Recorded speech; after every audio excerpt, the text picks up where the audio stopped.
छत्तीसगढ़ सरकार लगातार कोशिश कर रही है कि छत्तीसगढ़ में इन्वेस्टमेंट बढ़े। उद्योगपतियों से मुलाकात न केवल छत्तीसगढ़ बल्कि देश के अलग अलग हिस्सों में लगातार छत्तीसगढ़ सरकार की तरफ से कोशिशें की जा रही हैं कि इन्वेस्टमेंट बढ़ सके। इसी पर बातचीत करने के लिए हमारे साथ मौजूद हैं छत्तीसगढ़ के इंडस्ट्री मंत्री लखनलाल देवांगन जी। इंडिया पोस्ट न्यूज़ में आपका बहुत बहुत स्वागत है। पहला सवाल आपसे यही है कि आप लोग किस तरीके से प्रयास कर रहे हैं ताकि छत्तीसगढ़ में इन्वेस्टमेंट बढ़ सके, उद्योग लगे और लोगों को रोजगार भी मिल सके। हम लोग भारतीय जनता पार्टी के सरकार बनने के बाद 1 साल तक के पुराना उद्योग नीति चल रहा था। अब 1 नवंबर को 24 को हम लोग का नया उद्योग पॉलिसी हमारे माननीय प्रदेश के मुख्यमंत्री विष्णुदेव साय जी के नेतृत्व में बना और हमारे देश के यशस्वी प्रधानमंत्री माननीय नरेंद्र मोदी जी के मार्गदर्शन, हमारे केंद्रीय उद्योग मंत्री पीयूष गोयल जी के मार्गदर्शन और सभी उद्योगपतियों से हम लोगों ने चर्चा विचार विमर्श किया कि उद्योग नीति कैसा होना चाहिए।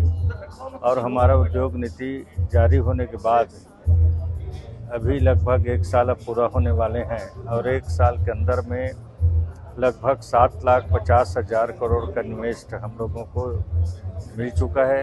और खाली मिला नहीं है, धरातल पे काम भी चालू हो गया है और हमारा निरंतर प्रयास जारी है कि अलग अलग राज्यों में जाकर इन्वेस्टरों लोगों से बातचीत करें। छत्तीसगढ़ के उद्योग और छत्तीसगढ़ की जो कल्चर है, वहाँ जल, जंगल, ज़मीन, कोयला, पावर कट, बिजली, ये सारी उपलब्ध हैं।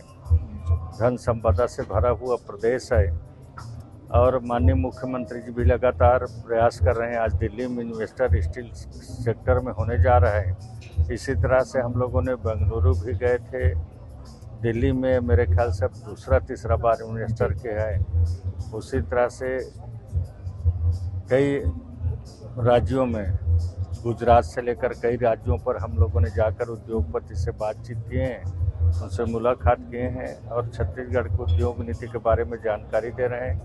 और पूरे देश में हमारे छत्तीसगढ़ के उद्योग नीति का एक बहुत ही चर्चा है। काफ़ी अच्छा जी बिल्कुल बिल्कुल हम लोगों के द्वारा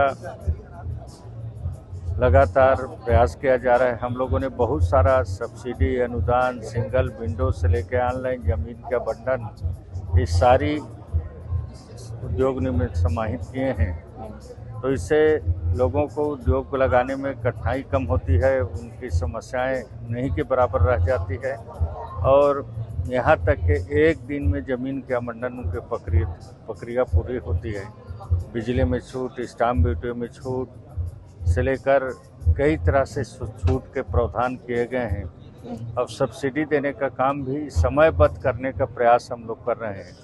कांग्रेस की सरकार के समय 600 करोड़ रुपए का सब्सिडी वगैरह उद्योगपति को देना उन्होंने नहीं दिया था। उसको भी माननीय मुख्यमंत्री जी के आशीर्वाद से हम लोगों ने 600 करोड़ का सब्सिडी हम लोग को सरकार आने के बाद में भुगतान किए हैं। इधर का सब्सिडी समय पर भुगतान हो रहा है।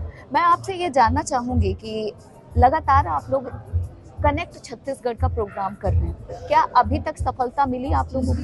बताया ना, मैंने पहले बताया कि लगभग 7,50,000 करोड़ की इन्वेस्ट हम लोग को मिल चुका है और खाली मिला नहीं है, धरातल में काम भी प्रारंभ हो गया है और लगातार यह प्रयास जारी है। और हमारा उद्देश्य है कि छत्तीसगढ़ के जो नौजवान पढ़े लिखे लोग हैं, मजदूर भाई बहन हैं, उनको ज़्यादा से ज़्यादा रोजगार उपलब्ध कराने की हमारी सोच है। और छत्तीसगढ़ के लोगों को 1,000 से ज़्यादा रोजगार उपलब्ध कराते हैं तो 20 को कभी पॉलिसी का उनको लागू होगा, जिसमें 10% ऊपर सब्सिडी देने का प्रावधान है। उसी तरह से छत्तीसगढ़ में जो हमारे बस्तर, सरगुजा पिछड़ा क्षेत्र है, उस क्षेत्र में अगर कोई उद्योग लगाते हैं तो उसको अतिरिक्त सब्सिडी वगैरह का भी बहुत सारे प्रावधान किए गए हैं। यहाँ तक के अनुसूचित जाति जनजाति के हमारे भाई बहन या नक्सल पीड़ित भाई बहन उद्योग स्थापित करते हैं तो उनको भी 1 रुपया में, आदिवासी हमारे अनुसूचित जाति जनजाति भाई 1 रुपया में ज़मीन देने का भी प्रावधान किए हैं। इस तरह से बहुत सारा प्रावधान किया गया है और सभी जगह हम लोग जा रहे हैं, सभी उद्योगपति रुचि ले रहे हैं। छत्तीसगढ़ शांति का प्रदेश है, वहाँ के लोग बहुत ही सीधा साधा सज्जन व्यक्ति के धनी होते हैं, किसी से कोई बात विवाद नहीं रहता। नक्सल समस्या कुछ क्षेत्रों में था, बाकी हमारे माननीय केंद्रीय गृह मंत्री माननीय अमित शाह जी ने ऐलान किया कि 2026 31 मार्च तक नक्सलवाद पूर्ण रूप से समाप्त कर देंगे और माननीय प्रधानमंत्री जी के प्रेरणा से छत्तीसगढ़ के माननीय मुख्यमंत्री और छत्तीसगढ़ के हमारे गृह मंत्री और पूरे सरकार पूरा प्रयास कर रहे हैं कि नक्सलवाद लगातार मारे जा रहे हैं, आत्मसमर्पण हो रहा है, गिरफ्तार हो रहे हैं और नक्सलवाद अब अंतिम सांसें ले रही है।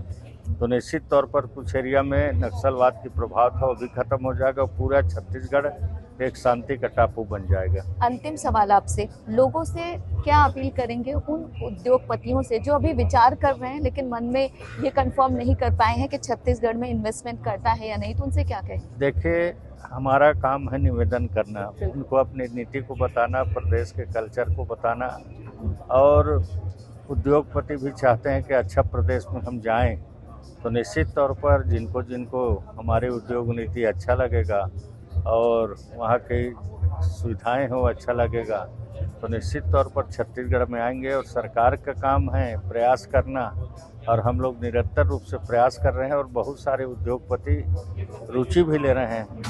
तो निश्चित तौर पर अभी हमारे गुजरात में, बेंगलुरु में, दिल्ली में, कलकत्ता में इस तरह से कई जगह इन्वेस्ट कमिट हुए हैं और सभी जगह कुछ न कुछ इन्वेस्टर हम लोग को मिले हैं और धीरे धीरे रुचि छत्तीसगढ़ को और लोगों का बढ़ रहा है। धन्यवाद हमसे बातचीत करने के लिए। तो आप सुन रहे थे छत्तीसगढ़ के इंडस्ट्री मंत्री लखनलाल जी हैं, जिन्होंने बताया कि इनकी तरफ से वो तमाम कोशिशें की जा रही हैं ताकि छत्तीसगढ़ में तमाम जो देश के उद्योगपति हैं वो आए और अपने इंडस्ट्री को स्थापित करें। दिल्ली से इंडिया पोस्ट न्यूज़ के लिए ममता चतुर्वेदी।